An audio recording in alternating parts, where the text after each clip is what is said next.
படிக்கிற காலத்துல பெண்கள்கிட்ட அடி வேணா தான் நீங்கள் அவங்க வெளிநாட்டுல நிக்கிறாங்க. எங்களுடைய இளங்குமரன் நீங்க பில் எழுதினதுக்காண்டி நீங்கள் வீடு வீடா போய் நாயை பிடிங்க கொண்டு சொல்லி பில் எழுதினதுக்காண்டி நீங்கள் உங்களுடைய சரிதானே ஒன்றை விளங்கிக் கொள்ளுங்க.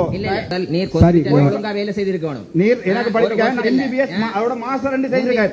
நான் சொல்றேன் உம்மா மாதிரி கொடி கட்டி நான் எம்பியா வரையில நீங்கள் பெண்களோட சேட்டை விட்டதுக்காண்டி படிக்கிற காலத்துல பெண்கள்கிட்ட அடி வேணா தான் நீங்கள் அவங்க வெளிநாட்டுல நிக்கிறாங்க. எங்களுடைய இளங்குமரன் எம்பி என்றது ஆக்சிடென்ட்டுக்கு பிறகு கார்ல மனநோய் நான் இந்த இடத்துல நான் சொல்லக்கூடாத ஒரு வைத்தியரா ஆனா நான் சொல்றேன் ஆக்சிடென்ட்டுக்கு பிறகு இலங்கையின் சனத்தொகை 2,25,000 என்று சொன்னவர் தான் எங்களுடைய இலங்கை 2 கோடி 20 லட்சம் தெரியும். 2 கோடி 20 அதுல வீடியோ வந்து என்னென்றால் தனிப்பட்ட ரீதியா நானுங்க விளவிட்டு சொல்லுங்க. நான் கேட்கிறேன் ஐயா நீங்கள் ஒரு பாராளுமன்ற அமைச்சர்.